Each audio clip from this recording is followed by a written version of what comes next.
بسم اللہ الرحمن الرحیم، السلام علیکم۔ آپ دیکھ رہے ہیں پروگرام نیوز فیڈ، میں ہوں مرتضیٰ ڈار۔ پروگرام میں بات کریں گے سب سے پہلے جے آئی ٹی رپورٹ کے حوالے سے جو عمران خان صاحب پر فائرنگ ہوئی تھی، اس کے نتیجے میں اس نے بھی تمام رپورٹ جمع کرا دی۔ عمران خان صاحب نے اس کے بعد ایک خطاب بھی کیا جس کے اندر جے آئی ٹی کی فائنڈنگز اور عمران خان صاحب کے اپنے نیریٹو پر یا جو ان پہ اسیسینیشن اٹیمپٹ ہوئی تھی اس حوالے سے ڈٹے رہنے کی آج بات چیت کریں گے اور یہ جاننے کی کوشش کریں گے کہ آج جو ڈیولپمنٹس ہوئیں جس میں آر پی او کے آفس سے بنائی گئی شوٹر کی فوٹیج اور اس کے بعد اس فوٹیج کا لیک ہو جانا یا اس کو لیک کر دینا اور پھر صحافیوں کے نام لینا کہ ان صحافیوں نے یکے بعد دیگرے جو ہے ٹویٹ کرنا شروع کر دیا، یہ سارا معاملہ یہ ماجرا ہے کیا پرویز الہی صاحب کے حوالے سے، جبکہ وہ پنجاب کے سی ایم ہیں، گجرات کے آر پی او ہیں جن کی وہ فوٹیج ریلیز ہوئی ہے سی سی ٹی وی، جو کہ آپ اپنی سکرینز پر بھی دیکھ سکتے ہیں۔ خاصے کنسرنز ہیں جو پی ٹی آئی کی جانب سے ریز کیے جا رہے ہیں، ان کے سپورٹرز کی جانب سے ریز کیے جا رہے ہیں اور کہا جا رہا ہے کہ اگر پرویز الہی صاحب یہ نہیں کر رہے تھے تو کون کر رہا تھا؟ تو اب پرویز الہی صاحب کر رہے تھے یا کوئی اور کر رہا تھا، اس کے اوپر بات چیت کریں کہ جے آئی ٹی رپورٹ نے جو اپنی فائنڈنگ دی ہے کیا وہ بالکل نیوٹرل گراؤنڈز کے اوپر فائنڈنگ دی ہے یا اس کے اندر بھی کوئی انجینئرنگ کی گئی ہے، کیونکہ ایسی بھی تحفظات کا اظہار کیا جا رہا ہے۔ خیر، اس کی آج بات چیت کریں گے اور ساتھ ہی ساتھ آج سپریم کورٹ کے اندر اشرف شریف شہید کے کیس کی سماعت تھی، اس سماعت میں خاصی چیزیں ہیں جو ڈسکس ہوئیں۔ جے آئی ٹی بنائی گئی، جے آئی ٹی کے ابھی تک کی اٹارنی جنرل صاحب نے جتنی بھی کارروائی تھی اس کا ذکر کیا، خط کینیا کی اتھارٹی کو لکھا گیا، جن 41 لوگوں کے بیانات قلم بند ہوئے اس کا بھی آج ذکر کیا گیا۔ ارشد شریف شہید کے کیس کے حوالے سے کینین اتھارٹیز کتنا سپورٹ کر رہی ہیں، کتنا کوآپریٹ کر رہی ہیں، اس حوالے سے بھی جسٹس اعجاز الاحسن صاحب نے بھی استفسار کیا، جس پر اٹارنی جنرل نے بتایا کہ ہم نے ان کو خط لکھ دیا اور امید کرتے ہیں کہ وہ ہمیں وہ نام دیں گے جن سے ہمیں تحقیقات کرنی ضروری ہے۔ اس وقت شہید ارشد شریف کے لواحقین کا اس کے حوالے سے کیا کہنا ہے، اب تک کی کارروائی کے بارے میں کیا کہنا ہے، یونائٹڈ نیشن کا کیا کہنا ہے اور یونائٹڈ نیشن کا اس کیس کی تحقیقات کر سکتا ہے، اس پر بھی آج بات چیت کریں گے۔ اس کا بھی ذکر آج کمرہ عدالت میں ہوا۔ ساتھ ہی ساتھ ایک اور چیز جو کہ سیاست سے ہٹ کے ہے اور پوری دنیا کو اس نے اپنی لپیٹ میں لے رکھا ہے اور وہ کرونا وائرس ہے۔ کرونا وائرس کا نیا ویریئنٹ جو ہے وہ چائنا میں آ چکا ہے اور اس سے اموات کا سلسلہ جو ہے وہ جاری ہے۔ پاکستان میں بھی اس کی تشخیص ہو چکی ہے، آج ایک ہی روز کے اندر 2 اموات ہوئی ہیں۔ یہ ویریئنٹ کتنا خطرناک ہے، موجودہ جو ویکسینز ہوئی ہیں جن لوگوں نے لگوائی ہیں، جنہوں نے بوسٹر لگوائے ہیں، کیا یہ ویکسینیشن ان کے لیے کارآمد ثابت ہوگی اگینسٹ دس ویریئنٹ یا کچھ اور اقدامات لینے ہوں گے؟ این سی او سی اس حوالے سے کیا اقدامات کر رہا ہے، اس کو بھی آج پروگرام میں ڈسکس کریں گے۔ گفتگو کا باقاعدہ آغاز کرتے ہیں۔ پروگرام میں مجھے جوائن کریں ارشاد احمد عارف صاحب، سینئر جرنلسٹ ہیں، اینالسٹ ہیں۔ ویلکم ٹو دا شو ارشاد صاحب۔ ارشاد صاحب، سب سے پہلے کہ ہم جو عمران خان صاحب کے اوپر اسیسینیشن اٹیمپٹ ہوئی اس واقعے کے حوالے سے بات چیت کریں۔ اب اس کی ظاہر ہے جو واقعہ ہوا اس کے بعد بہت ساری کہانیاں بھی اس کے اندر ارشاد صاحب گڑی گئیں اور ویڈیو بھی منظر عام پر آئی جس طرح عمران خان صاحب کو شوٹ کیا گیا، پھر جس شخص نے ان پر جب اٹیک ہو رہا تھا اس اٹیکر کو ڈائیورٹ کیا، سنائپرز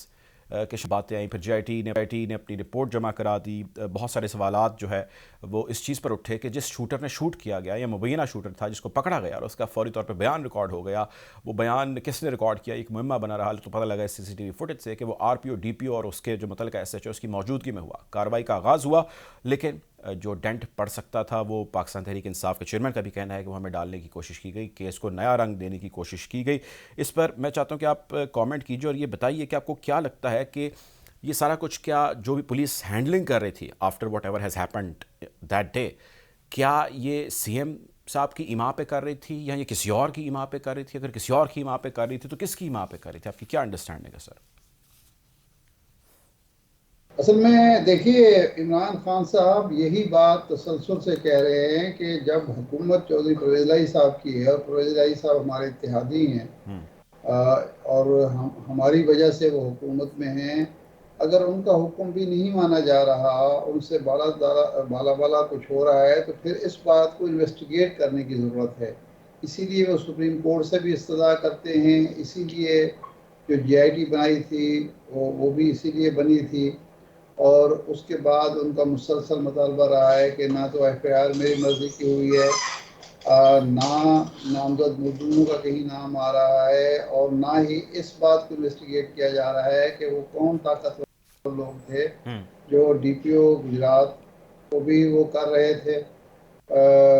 اپنی مرضی سے چلا رہے تھے۔ 2 ویڈیوز بھی منظر عام پر آ گئیں، اور پھر جو آئی جی صاحب تھے وہ بھی کوئی بات نہ، آئی جی سیکرٹری جو وزیر داخلہ تھے پنجاب کے، ان کی بات مان رہے تھے، نہ وزیر اعلیٰ کی بات مان رہے تھے۔ تو میرا خیال ہے انویسٹیگیشن ہو جانی چاہیے، پتہ چل جائے گا اگر کسی سطح پر یہ کسی کو شک بھی ہے تو وہ بھی دور ہو جائے گا کہ اس میں بیسیکلی کون ملوث ہے، اور یہ قاتلانہ حملہ جو تھا ایک شخص کا انفرادی فعل تھا یا یہ کسی منظم سازش کا حصہ تھا، منصوبہ بندی کا حصہ تھا۔ لیکن ارشاد صاحب دیکھیں، بالکل بجا فرما رہے ہیں، لیکن ایک حقیقت اپنی جگہ آج بھی عیاں، وہ یہ ہے کہ ملک کے سابق وزیر اعظم، ایک ہائی پروفائل شخصیت، one of the largest party کے چیئرمین کے اوپر اٹیک ہوتا ہے۔ ظاہر ہے کوئی عام شخص کے اوپر تو حملہ ہے نہیں جو ہوا ہو، بلکہ عام شخص پہ بھی ہوا ہو تو ظاہر ہے اس کے بالکل تمام قانونی تقاضے پورے ہونے چاہیے اور اس کو انصاف ملنا چاہیے، لیکن ایسی شخصیت کے اوپر جب حملہ ہو، آپ کو لگتا ہے کہ اس کا کوئی نتیجہ نکل پائے گا، کوئی انصاف مل پائے گا، جنہوں نے یہ کیا وہ سامنے آ پائیں گے اور ان کو سزائیں ہوں گی؟ کیونکہ اس سب اسنا میں جو وکٹم پارٹی ہے، یعنی عمران خان صاحب اور ان کے ساتھ جتنے لوگ اس افیکٹ ہوئے، جو اس کی زد میں آئے، زخمی ہوئے، انہوں نے جو ایف آئی آر درج کرانے کی کوشش کی، جو انہوں نے اپلیکیشن پٹ اپ کی اور اس کے اندر جو انہوں نے نام دیے، اس کے بعد وہ معاملہ ابھی بھی تعطل کا شکار ہے۔ اگر ایک سابق وزیر اعظم کو انصاف نہیں ملتا اور اس طرح چیزیں آگے نہیں بڑھتی جس طرح وہ چاہتے ہیں، جو وکٹم پارٹی وہ چاہتی ہے، تو پھر ایک عام شخص جو وکٹم بنتا ہے ایسے واقعات کا، وہ کہاں جائے، کہاں سے انصاف تلاش کرے؟ دیکھیں، بات یہ ہے کہ یہ پہلی دفعہ تو نہیں ہے۔ بینظیر بھٹو صاحبہ کی بھی اس ملک کی وزیر اعظم رہی تھی، اور ان کی شہادت کے بعد حکومت جو تھی ان کے شوہر نامدار جناب آصف علی زرداری صاحب نے جی سنبھالی تھی۔ وہ خود ملک کے صدر تھے، یوسف رضا گیلانی صاحب ملک کے وزیر اعظم تھے، ان کے معتمد ساتھی جو چیف سیکیورٹی آفیسر تھے رحمان ملک صاحب، وہ وزیر داخلہ تھے۔ لیکن اور تحقیقات جو ہیں بیرون ملک مدد لی گئی، اور اسکاٹ لینڈ یارڈ کی مدد لی گئی، اقوام متحدہ کے آبزرور یہاں آئے، لیکن اس کا کوئی نتیجہ سامنے نہیں ہے۔ آج تک ہمیں پتہ نہیں چل سکا کہ وہ کیا ہوا تھا۔ اس سے پہلے لیاقت علی خان کا کیس ہے، اس کا بھی آج تک کسی کو نہیں پتہ چلا کیا ہوا تھا، حالانکہ اس وقت بھی مسلم لیگ کی حکومت تھی، لیاقت علی خان کے بعد بھی مسلم لیگ کی حکومت تھی۔ اور یہ ایک تیسرا واقعہ ہے اس نوعیت کا، اور بھی چھوٹے موٹے واقعات ہیں، لیکن یہ ہائی پروفائل۔ ہاں، ضیاء الحق صاحب کا بھی واقعہ ہے، لیکن ضیاء الحق کے بعد کیونکہ محترم بینظیر بھٹو کی حکومت آ گئی تھی، اس لیے اس میں نہ شمار کیا۔ لیکن وہ فوج کے سربراہ بھی تھے، ملک کے صدر بھی تھے، چیف ایگزیکٹو بھی تھے، سب کچھ وہ اس وقت وہی تھے، یعنی صدر بھی تھے، چیف ایگزیکٹو بھی تھے، اور فوج کے سربراہ بھی تھے، لیکن آج تک ہمیں پتہ نہیں چلا کہ ان کے ساتھ کیا ہوا۔ تو اس لیے اب اگر یہ اسی طرح کا کیس ہے، اسی نوعیت کا کیس ہے، تو اس کے بعد ظاہر بات ہے کیسے ہو سکتا ہے کہ ہم یہ توقع کریں کہ کل کو پتہ چل جائے گا۔ باتیں ہوتی رہیں گی، انافیشل انگلیاں اٹھتی رہیں گی، لیکن سرکاری سطح پر یہ حقیقت سامنے نہیں آ پائے گی کہ کون ملوث تھا اور کیا مقاصد تھا۔ ٹھیک ہے، اچھا، ایک تو سر یقینی طور پہ یہ کیس ہے اور اس حوالے سے تحقیقات کا سلسلہ بھی جاری ہے، لیکن اس کے ساتھ ساتھ آپ جانتے ہیں ایک اور کیس شہید ارشد شریف کا ہے، جس میں ان کی شہادت ہو گئی، اور اس حوالے سے آج سپریم کورٹ کے اندر بھی سماعت ہوئی، اٹارنی جنرل صاحب بھی پیش ہوئے، باقی وہاں پہ وکلاء کی بھی ٹیمز آئیں وہاں پہ، اور تمام لوگوں نے اپنی اپنی کارروائی کے حوالے سے عدالت کو آگاہ کیا۔ بہت ساری آج باتیں ہوئیں، بہت سارے ریمارکس جو ہے وہ دیے گئے، یونائٹڈ نیشن سے تحقیقات کے حوالے سے بھی استفسار جو ہے وہ کیا جج صاحب نے، جسٹس اعجاز الاحسن صاحب نے۔ لیکن ایک چیز جو بڑی ہائی لائٹ ہوئی وہ یہ تھی کہ جج صاحب کا یہ بھی کہنا تھا کہ ان تمام عوامل کو دیکھنا ہوگا، ان تمام ریزننگ کو دیکھنا ہوگا جو کار فرما تھی بیہائنڈ ہز ڈپارچر، یعنی ارشد سے departure from here to there, یہ کون سی ریزنز تھی، یا کون سے ایسے عوامل تھے، یا کون سے ایسے فیکٹرز تھے جو اس چیز کے پیچھے تھے جنہوں نے ارشد کو مجبور کیا یہاں سے جانے پہ۔ تو عدالت اب اس کے حوالے سے استفسار کر رہی ہے۔ آپ کو لگتا ہے کہ جو عدالت استفسار کر رہی ہے، جو جاننا چاہتی ہے، جج صاحب جاننا چاہتے ہیں، جس حوالے سے وہ چاہتے ہیں کہ تحقیقات کر کے ہمیں ابھی تک فائنڈنگ سامنے دی جائیں جو کہ ابھی تک نہیں دی گئیں، ان کو مل پائیں گی اور پھر کیس آگے جو ہے پازیٹیو سمت میں بڑھ سکے گا؟ اس میں بات یہ ہے، وہ جو شعر ہے نا، میں کس کے ہاتھ پہ اپنا لہو تلاش کروں، وہ اب کیونکہ سارے شہر نے تو دستانے پہنے ہوئے ہیں، تو لہو آپ کہاں سے تلاش کریں گے؟ پرابلم یہ ہے کہ جب تک دستانے نہیں اتریں گے، تو جس کی توقع ابھی نہیں کی جا سکتی، اس وقت تک تو کسی کے ہاتھ پہ لہو تلاش نہیں کیا جا سکتا۔ تمام شہر نے پہنے ہوئے ہیں دستانے، پھر آپ لہو کہاں سے تلاش کریں گے؟ وہ بھی اسی طرح کا کیس ہے، یعنی ایک شخص جو ہے اس کے خلاف مقدمات بنتے ہیں، وہ ملک چھوڑنے پر مجبور ہوتا ہے، وہ دبئی جاتا ہے۔ اب جو سرکاری جے آئی ٹی ہے وہ کہہ رہی ہے یہاں سے بھی ان کو مجبور کیا گیا جانے پر، اور وہاں سے دبئی سے بھی ان کو مجبور کیا گیا کینیا جانے پر. تو اتنی بات تو سامنے آ گئی ہے، لیکن کون لوگ تھے جنہوں نے مجبور کیا اور کون لوگ تھے جو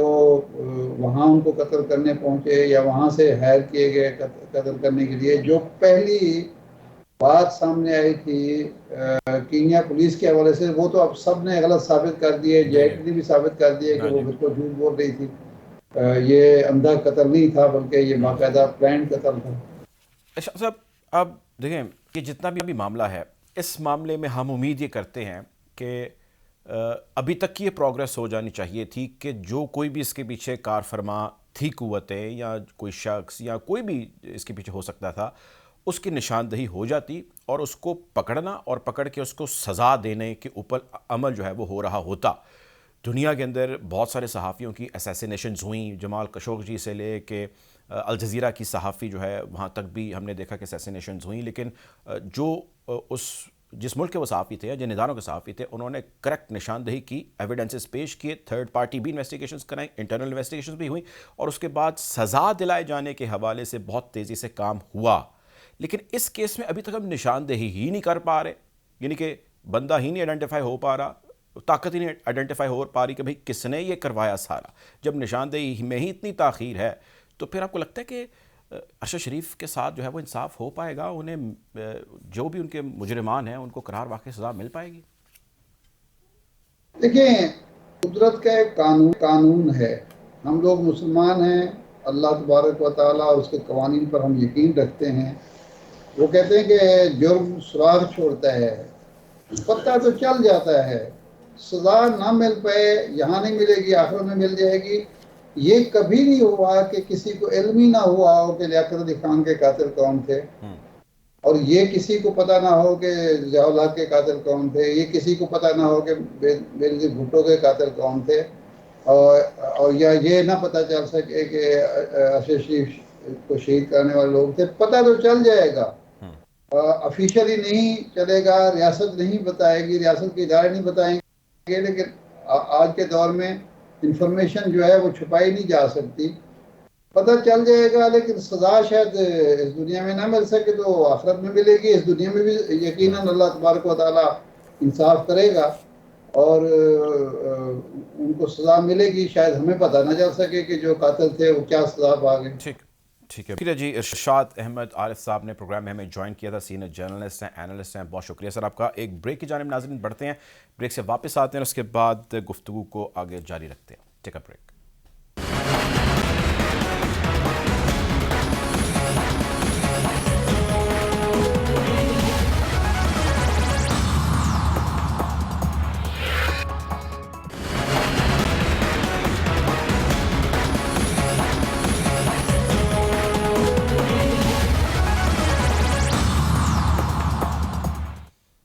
welcome back after the break. Programme میں ہم بات کر رہے ہیں شہید ارشد شریف کیس کے حوالے سے، جس کی آج سپریم کورٹ کے اندر کیس کی سماعت ہوئی. ہمارے ساتھ پروگرام میں جوائن کری جویریہ صدیق صاحبہ، بیوہ ہیں شہید ارشد شریف کی. ویلکم ٹو دا شو جویریہ صاحبہ. جویریہ صاحبہ، یقینی طور پہ بہت ہی تکلیف دہ ہے جب بھی ظاہر آپ سے اس موضوع کے اوپر بات کی جاتی ہے، اور جب کبھی بھی اس کا ہم ذکر کرتے ہیں تو ایک دکھ اور تکلیف ہے جو ہمیشہ ہمارے ساتھ رہتی ہے. لیکن اس سب میں بہت سارے سوالات ہیں جو ہمارے بھی ذہنوں میں رہتے ہیں، اور یقینی طور پہ آپ کے جو ذہن میں چل رہا ہے اور جو کچھ آپ چاہتی ہیں وہ ملنا اور فوری ملنا جو ہے وہ بہت ضروری ہے، اور وہ ہے یقینی طور پہ انصاف. میں یہ آپ سے جاننا چاہتا ہوں کہ آج کی اگر کارروائی کا صرف ذکر نہ کریں، اسپیسیفکلی اوور آل میں آپ سے بات کروں کہ ابھی شہید ارشد شریف کے قاتلوں کے پکڑے جانے کے حوالے سے جتنی بھی کارروائی ریاست پاکستان، حکومت پاکستان کی جانب سے کی گئی ہے، آپ اس سے مطمئن ہیں؟ اگر ہیں تب بھی بتائیے، اگر آپ نہیں ہیں تو ریزنز دیجئے کہ آپ کے خیال سے کیا ہو رہا ہے اور کیا ہونا چاہیے تھا. جو ہے وہ یہی مطالبہ کر رہے تھے کہ سپریم کورٹ جو ہے وہ اس حوالے سے نوٹس لے، کیونکہ انصاف کے لیے ہم ایک ہی ادارے کی طرف دیکھتے ہیں اور اسی سے انصاف کی توقع کرتے ہیں.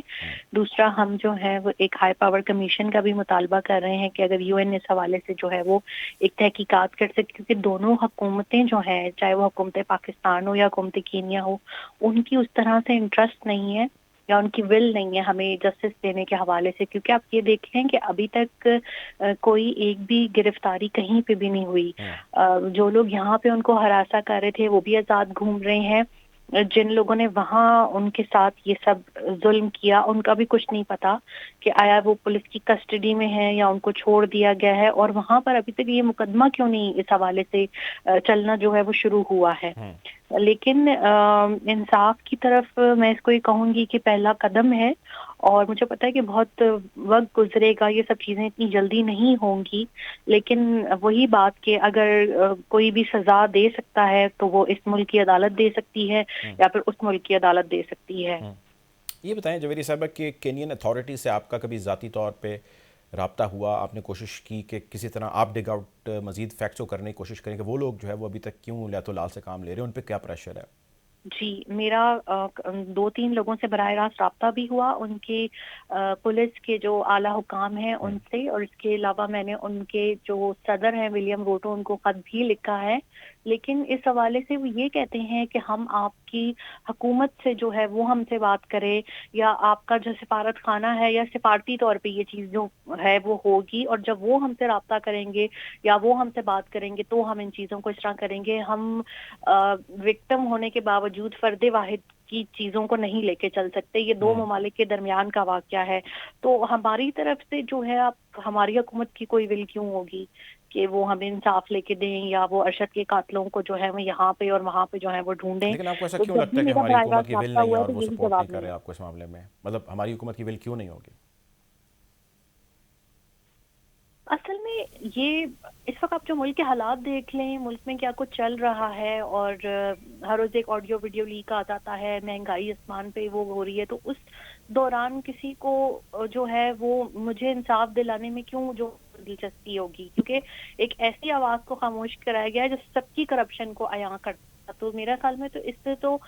جو لوگ اس کے بینیفیشری ہیں یا جو لوگ اس کو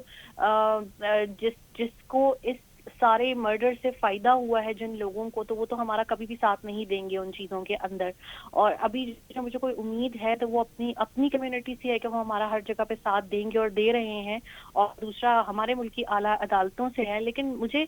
صرف یہ وزارت خارجہ کا رول کہاں ہے, وزارت خارجہ وہ کیوں اپنا رول پلے نہیں کر رہی جس طرح آپ سے ہم بلاول صاحب سے, وزیر اعظم چاہتے ہیں. صاحب سے کچھ کہنا چاہیں گی تو پلیٹ فارم حاضر ہے, آپ کہیے اگر آپ کو لگتا ہے کہ they are not helping you the way they should. میں شخصیات کو تو مخاطب نہیں کروں گی, لیکن وزیر اعظم آفس کو یا وزارت خارجہ کو میں ضرور کہوں گی کہ آپ لوگوں نے مجھے مایوس کیا ہے, کہ آپ لوگوں کو ان سے سفارتی طور پر یہ ساری چیزیں پوچھنی چاہیے کہ آخر کار وہاں ہزاروں لوگ وزٹ کرتے ہیں اس ملک کو, تو میرے ہی شوہر کو جو ہے وہ ٹارگیٹ کر کے اسیسینیٹ کیوں کیا گیا, اور وہ کہاں پہ ہیں, وہ پولیس والے وہ کدھر ہیں, ان کے اوپر ٹرائل کیوں نہیں شروع ہوا, ان کو ابھی تک کیوں نہیں حقائق کو سامنے لایا گیا, ان کو سزا کب ملے گی. یہ باتیں تو سفارت خانہ ہی جو ہے وہ سفارت خانے سے کر سکتا ہے, یا